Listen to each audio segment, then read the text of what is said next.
Hello, and welcome to the Whoever Podcast, a Christian podcast for non-Christians. I'm Andrew. I'm Brian, and today we're coming to you from Mark chapter 12, starting at verse 1. Jesus then began to speak to them in parables. A man planted a vineyard. He put a wall around it, dug a pit for the winepress, and built a watchtower. Then he rented the vineyard to some farmers and moved to another place. At harvest time, he sent a servant to the tenants to collect from them some of the fruit of the vineyard. But they seized him, beat him, and sent him away empty-handed. Then he sent another servant to them. They struck this man on the head and treated him shamefully. He sent still another, and that one they killed. He sent many others. Some of them they beat, others they killed. He had one left to send, a son whom he loved. He sent him last of all, saying, "They will respect my son." But the tenants said to one another, "This is the heir. Come, let's kill him, and the inheritance will be ours." So they took him and killed him, and threw him out of the vineyard. What then will the owner of the vineyard do? He will come and kill those tenants and give the vineyard to others. Haven't you read this passage of Scripture? The stone the builders rejected has become the cornerstone. The Lord has done this, and it is marvelous in our eyes. Then the chief priests, the teachers of the law, and the elders looked for a way to arrest him, because they knew he had spoken the parable against them. But they were afraid of the crowd, so they left him and went away. So that's our text. Andrew, what do we got for context? Well, Jesus has been teaching, he's been traveling the countryside, and now he's in the last week of his earthly ministry, and he's beginning to say things a little more clearly. And here he lays out in a parable, but in a fairly clear parable, that there is this group of people who see them, they're the tenants of the vineyard. They're the ones who are supposed to be there, who are supposed to be working it. But when God, who they're supposed to be serving, comes to interact with them, to collect from them, they reject him. And so this is, throughout their history, has been the case, right? God has sent these judges, these prophets, these, and eventually John, and then now Jesus. And repeatedly, they don't treat them well. Yeah, this parable is just ripe with all sorts of connections to other parts of Scripture. So in the Old Testament, God uses the language of vineyard a lot to describe his people, and how he says that, like, this is the vineyard that I have cultivated. I've grown you as a people, kind of like I've grown you as a vineyard. And in the Old Testament, he actually directly says that some of the leaders of the people during the Old Testament were not doing what God wanted. And so he actually blatantly says to them, "You have ruined my vineyard." This is in the book of Isaiah.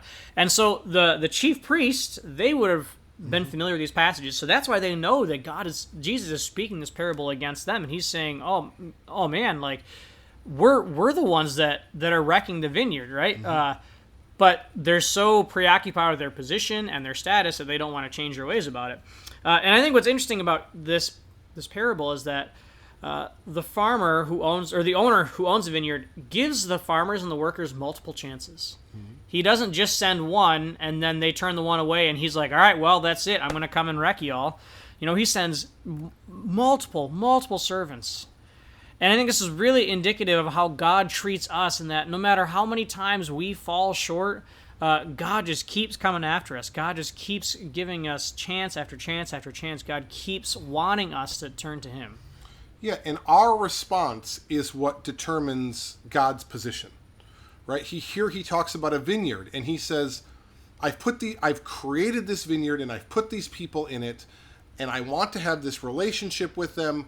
And so I send a servant and another one and eventually my son to them. And if only they would respond positively, then we would have this relationship that I want. He also, at another time, he talked about it as a banquet that he's throwing. He says, God's throwing a banquet and I want you to come to it. And these people say, "No, we won't come.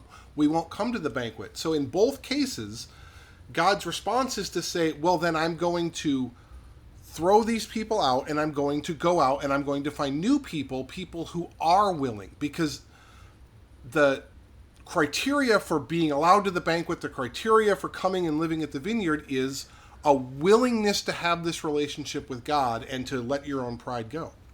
And I think it's so cool that he sends in the parable, the owner sends his son.